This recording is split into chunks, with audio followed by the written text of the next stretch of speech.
everyone, Eleanor here, the founder and therapist at Grounded Health.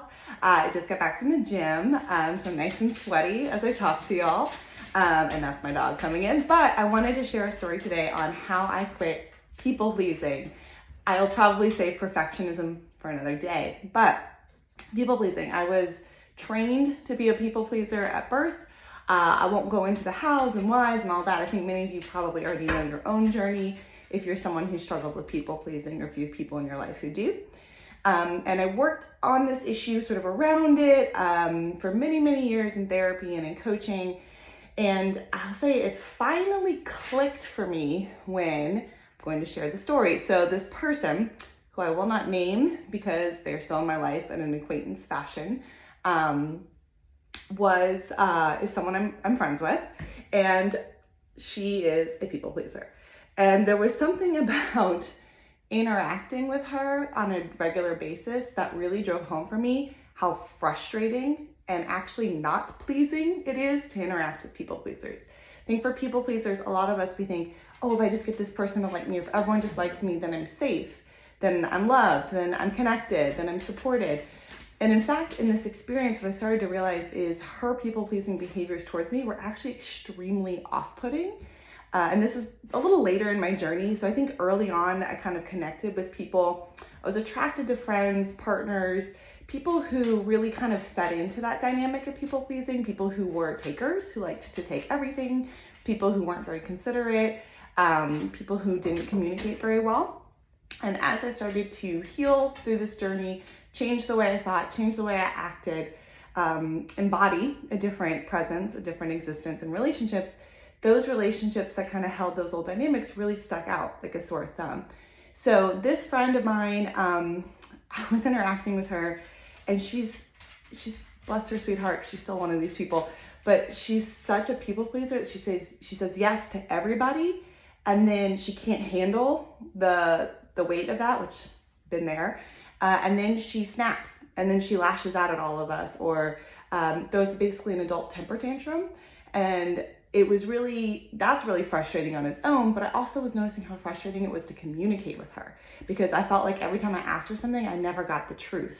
And so it started to feel like we couldn't even really connect, because I'd be like, oh, hey, do you want to go to lunch? And she was like, yeah, I want to go to lunch. And I was like, do you want to go to lunch? Like, I only want to go to lunch if you want to go to lunch. If you don't want to go to lunch, I don't want to go to lunch.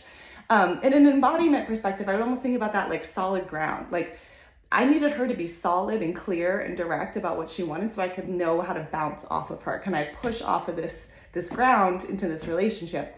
But when you're dealing with someone who's struggling with people pleasing, and again, we might want to reframe this because it's actually not really pleasing. I've heard on the internet people call it self-abandoning, and I think that's true. I also think it's people frustrating, because a lot of people out there really don't like to not know where they stand. They don't like to not know where you stand.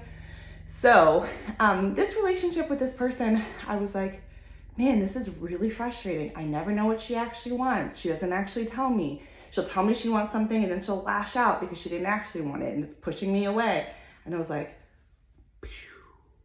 I do this to people when I'm not clear about what I want. And so I was like, oh, I don't want to make people feel like this, how I feel right now. Lying to them essentially and telling them what they want to hear leads to this. So that changed the game for me. And I was like, okay, it's really hard and really uncomfortable for me to say no or have a really uncomfortable conversation up front. But that is way less distressing to all parties involved than putting it off and having it blow up, or never really trusting that person in a relationship, and so never really feeling like you can connect.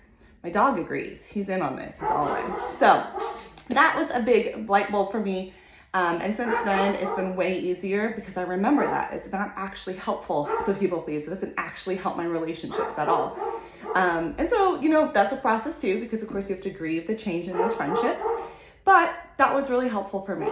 So wanted to share that today. And as I'm listening to Cowboy Carter on repeat this week, and I hope you are too, because it's a wonderful album, I'm thinking about Beyonce and how she's amazing, and she's probably the #1 singer in the world in my book, but there's still people who don't like her, and it's Beyonce. So, and does she care? No, she puts out a country album, and it's amazing. I honestly, this album is no skips for me. So, yeah, I was like, you know what? We can be people pleasers and have unstable relationships and blow ups and push people away. We can be Beyonce and just go out there and like do us. And the people who get it, and the people who don't can go somewhere else and listen to whatever they want to listen to. So anyway, that was something I wanted to share today. I hope this is helpful. If you have any questions, feel free to contact me. Don't forget, if you're interested in starting therapy, that there's a button to book a consult call with me for free on the website. So check it out. Other than that, I'm going to go continue listening to Cowboy Carter. I'm listening to Most Wanted right now, and I'm just listening. We just started over, top to bottom, all the way through. So have a great day.